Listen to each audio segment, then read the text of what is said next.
इस वीडियो में प्रत्येक राज्य के हिसाब से 2024 में पूरी 543 लोकसभा सीटों पर कौन सी पार्टी का पलड़ा भारी है, यही चर्चा करेंगे।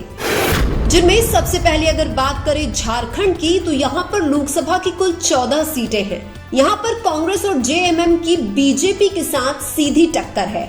यहाँ पर एनडीए को 3 सीटें मिलने की संभावना है, जबकि इंडिया को 11 सीटें मिलने की संभावना है। इसके बाद अगर बात करें अंडमान निकोबार द्वीप समूह की, तो यहाँ पर लोकसभा की कुल 1 सीट है। यहाँ पर कांग्रेस की बीजेपी के साथ सीधी टक्कर है। यहाँ पर एनडीए को 1 भी सीट मिलने की संभावना नहीं है, जबकि इंडिया को 1 सीट मिलने की संभावना है। इसके बाद अगर बात करें आंध्र प्रदेश की, तो यहाँ पर लोकसभा की कुल 25 सीटें हैं। यहाँ पर वाईएसआर कांग्रेस की बीजेपी और टीडीपी के साथ सीधी टक्कर है। यहाँ पर एनडीए को 10 सीटें मिलने की संभावना है। इसके अलावा वाईएसआर कांग्रेस को 15 सीटें मिलने की संभावना है। इसके बाद अगर बात करें अरुणाचल प्रदेश की, तो यहाँ पर लोकसभा की कुल 2 सीटें हैं। यहाँ पर कांग्रेस की बीजेपी के साथ सीधी टक्कर है। यहाँ पर एनडीए को 1 सीट मिलने की संभावना है, जबकि इंडिया को 1 सीट मिलने की संभावना है। इसके बाद अगर बात करें असम की, तो यहाँ पर लोकसभा की कुल 14 सीटें हैं। यहाँ पर कांग्रेस की बीजेपी के साथ सीधी टक्कर है।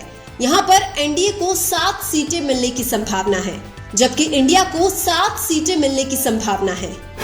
इसके बाद अगर बात करें बिहार की, तो यहाँ पर लोकसभा की कुल 40 सीटें हैं। यहाँ पर कांग्रेस और आरजेडी की बीजेपी और जनता दल के साथ सीधी टक्कर है। यहाँ पर एनडीए को 15 सीटें मिलने की संभावना है, जबकि इंडिया को 25 सीटें मिलने की संभावना है। इसके बाद अगर बात करें चंडीगढ़ की, तो यहाँ पर लोकसभा की कुल 1 सीट है। यहाँ पर कांग्रेस की बीजेपी के साथ सीधी टक्कर है। यहाँ पर एनडीए को 1 भी सीट मिलने की संभावना नहीं है, जबकि इंडिया को 1 सीट मिलने की संभावना है। इसके बाद अगर बात करें छत्तीसगढ़ की, तो यहाँ पर लोकसभा की कुल 11 सीटें हैं। यहाँ पर कांग्रेस की बीजेपी के साथ सीधी टक्कर है। यहाँ पर एनडीए को 5 सीटें मिलने की संभावना है, जबकि इंडिया को 6 सीटें मिलने की संभावना है। इसके बाद अगर बात करें दादर और नागर हवेली एवं दमन एवं द्वीप की, तो यहाँ पर लोकसभा की कुल 2 सीटें हैं। यहाँ पर कांग्रेस की बीजेपी के साथ सीधी टक्कर है। यहाँ पर एनडीए को 1 सीट मिलने की संभावना है, जबकि इंडिया को 1 सीट मिलने की संभावना है। इसके बाद अगर बात करें गोवा की, तो यहाँ पर लोकसभा की कुल 2 सीटें हैं। यहाँ पर कांग्रेस की बीजेपी के साथ सीधी टक्कर है। यहाँ पर एनडीए को 1 सीट मिलने की संभावना है, जबकि इंडिया को 1 सीट मिलने की संभावना है। इसके बाद अगर बात करें गुजरात की, तो यहाँ पर लोकसभा की कुल 26 सीटें हैं।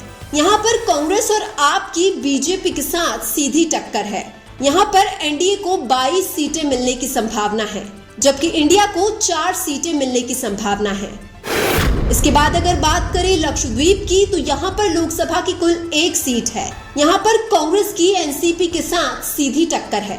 यहाँ पर एनडीए को 1 सीट मिलने की संभावना है, जबकि इंडिया को 1 भी सीट मिलने की संभावना नहीं है। इसके बाद अगर बात करें हिमाचल प्रदेश की, तो यहाँ पर लोकसभा की कुल 4 सीटें हैं। यहाँ पर कांग्रेस की बीजेपी के साथ सीधी टक्कर है। यहाँ पर एनडीए को 2 सीटें मिलने की संभावना है, जबकि इंडिया को 2 सीटें मिलने की संभावना है। इसके बाद अगर बात करें कर्नाटक की, तो यहाँ पर लोकसभा की कुल 28 सीटें हैं। यहाँ पर कांग्रेस की बीजेपी के साथ सीधी टक्कर है। यहाँ पर एनडीए को 11 सीटें मिलने की संभावना है, जबकि इंडिया को 17 सीटें मिलने की संभावना है। इसके बाद अगर बात करें केरल की, तो यहाँ पर लोकसभा की कुल 20 सीटें हैं। यहाँ पर कांग्रेस की क्षेत्रीय पार्टियों के साथ सीधी टक्कर है। यहाँ पर एनडीए को 1 भी सीट मिलने की संभावना नहीं है, जबकि इंडिया को 20 सीटें मिलने की संभावना है। इसके बाद अगर बात करें लद्दाख की, तो यहाँ पर लोकसभा की कुल 1 सीट है। यहाँ पर कांग्रेस की बीजेपी के साथ सीधी टक्कर है। यहाँ पर एनडीए को 1 भी सीट मिलने की संभावना नहीं है, जबकि इंडिया को 1 सीट मिलने की संभावना है। इसके बाद अगर बात करें हरियाणा की, तो यहाँ पर लोकसभा की कुल 10 सीटें हैं। यहाँ पर कांग्रेस की बीजेपी के साथ सीधी टक्कर है। यहाँ पर एनडीए को 3 सीटें मिलने की संभावना है, जबकि इंडिया को 7 सीटें मिलने की संभावना है। इसके बाद अगर बात करें मेघालय की, तो यहाँ पर लोकसभा की कुल 2 सीटें हैं। यहाँ पर कांग्रेस की बीजेपी और एनपीपी के साथ सीधी टक्कर है। यहाँ पर एनडीए को 1 सीट मिलने की संभावना है, जबकि इंडिया को 1 सीट मिलने की संभावना है। इसके बाद अगर बात करें महाराष्ट्र की, तो यहाँ पर लोकसभा की कुल 48 सीटें हैं। यहाँ पर इंडिया और एनडीए की 3-3 पार्टियों में सीधी टक्कर है। यहाँ पर एनडीए को 18 सीटें मिलने की संभावना है, जबकि इंडिया को 30 सीटें मिलने की संभावना है। इसके बाद अगर बात करें मणिपुर की, तो यहाँ पर लोकसभा की कुल 2 सीटें हैं। यहाँ पर कांग्रेस की बीजेपी और एनपीएफ के साथ सीधी टक्कर है। यहाँ पर एनडीए को 1 भी सीट मिलने की संभावना नहीं है, जबकि इंडिया को 2 सीटें मिलने की संभावना है। इसके बाद अगर बात करें मध्य प्रदेश की, तो यहाँ पर लोकसभा की कुल 29 सीटें हैं। यहाँ पर कांग्रेस की बीजेपी के साथ सीधी टक्कर है। यहाँ पर एनडीए को 17 सीटें मिलने की संभावना है, जबकि इंडिया को 12 सीटें मिलने की संभावना है। इसके बाद अगर बात करें मिजोरम की, तो यहाँ पर लोकसभा की कुल 1 सीट है। यहाँ पर कांग्रेस की मिजो नेशनल फ्रंट के साथ सीधी टक्कर है। यहाँ पर एनडीए को 1 भी सीट मिलने की संभावना नहीं है, जबकि इंडिया को 1 सीट मिलने की संभावना है। इसके बाद अगर बात करें उत्तराखंड की, तो यहाँ पर लोकसभा की कुल 5 सीटें हैं। यहाँ पर कांग्रेस की बीजेपी के साथ सीधी टक्कर है। यहाँ पर एनडीए को 4 सीटें मिलने की संभावना है, जबकि इंडिया को 1 सीट मिलने की संभावना है। इसके बाद अगर बात करें दिल्ली की, तो यहाँ पर लोकसभा की कुल 7 सीटें हैं। यहाँ पर कांग्रेस और आप की बीजेपी के साथ सीधी टक्कर है। यहाँ पर एनडीए को 1 भी सीट मिलने की संभावना नहीं है, जबकि इंडिया को 7 सीटें मिलने की संभावना है। इसके बाद अगर बात करें उड़ीसा की, तो यहाँ पर लोकसभा की कुल 21 सीटें हैं। यहाँ पर कांग्रेस, बीजेपी और बीजेडी में त्रिकोणीय टक्कर है। यहाँ पर एनडीए को 4 सीटें मिलने की संभावना है, जबकि इंडिया को 1 सीट मिलने की संभावना है। इसके अलावा बीजेडी को 16 सीटें मिलने की संभावना है। इसके बाद अगर बात करें पौंडीचेरी की, तो यहाँ पर लोकसभा की कुल 1 सीट है। यहाँ पर कांग्रेस की बीजेपी के साथ सीधी टक्कर है। यहाँ पर एनडीए को 1 भी सीट मिलने की संभावना नहीं है, जबकि इंडिया को 1 सीट मिलने की संभावना है।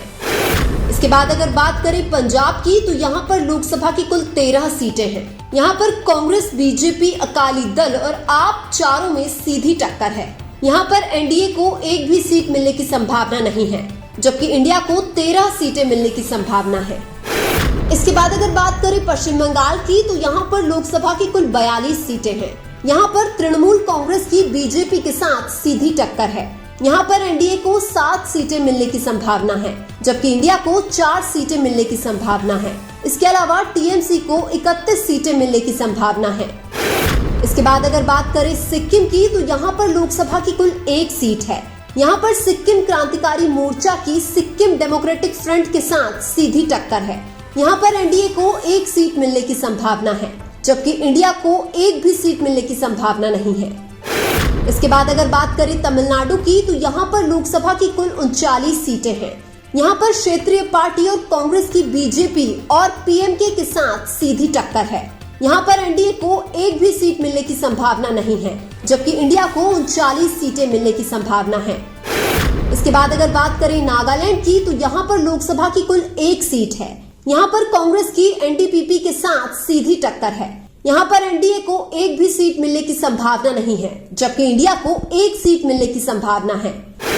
इसके बाद अगर बात करें तेलंगाना की, तो यहाँ पर लोकसभा की कुल 17 सीटें हैं। यहाँ पर कांग्रेस की बीआरएस के साथ सीधी टक्कर है। यहाँ पर एनडीए को 1 भी सीट मिलने की संभावना नहीं है, जबकि बीआरएस को 6 सीटें मिलने की संभावना है, जबकि इंडिया को 11 सीटें मिलने की संभावना है। इसके बाद अगर बात करें त्रिपुरा की, तो यहाँ पर लोकसभा की कुल 2 सीटें हैं। यहाँ पर कांग्रेस और सीपीआई की बीजेपी और टीएमपी के साथ सीधी टक्कर है। यहाँ पर एनडीए को 1 सीट मिलने की संभावना है, जबकि इंडिया को 1 सीट मिलने की संभावना है। इसके बाद अगर बात करें जम्मू और कश्मीर की, तो यहाँ पर लोकसभा की कुल 5 सीटें हैं। यहाँ पर कांग्रेस और जेकेएनसी की बीजेपी के साथ सीधी टक्कर है। यहाँ पर एनडीए को 1 सीट मिलने की संभावना है, जबकि इंडिया को 4 सीट मिलने की संभावना है। इसके बाद अगर बात करें उत्तर प्रदेश की, तो यहाँ पर लोकसभा की कुल 80 सीटें हैं। यहाँ पर कांग्रेस और समाजवादी पार्टी की बीजेपी के साथ सीधी टक्कर है। यहाँ पर एनडीए को 55 सीटें मिलने की संभावना है, जबकि इंडिया को 25 सीटें मिलने की संभावना है। इसके बाद अगर बात करें राजस्थान की, तो यहाँ पर लोकसभा की कुल 25 सीटें हैं। यहाँ पर कांग्रेस की बीजेपी के साथ सीधी टक्कर है। यहाँ पर एनडीए को 12 सीटें मिलने की संभावना है, जबकि इंडिया को 13 सीटें मिलने की संभावना है। अगर ओवरऑल 543 सीटों की बात करें तो एनडीए को 205 से 215 सीटें मिलने की संभावना है, जबकि इंडिया को 265 से 275 सीटें मिलने की संभावना है, जबकि अन्य को 60 से 65 सीटें मिलने की संभावना है। लेकिन आपके अनुसार 2024 की लोकसभा चुनाव में कौन सा गठबंधन ज्यादा सीटें जीतेगा? कमेंट करके जरूर बताइए। वीडियो अच्छा लगा तो लाइक कीजिए और हमारे चैनल मीणा की आवाज को सब्सक्राइब कीजिए। धन्यवाद।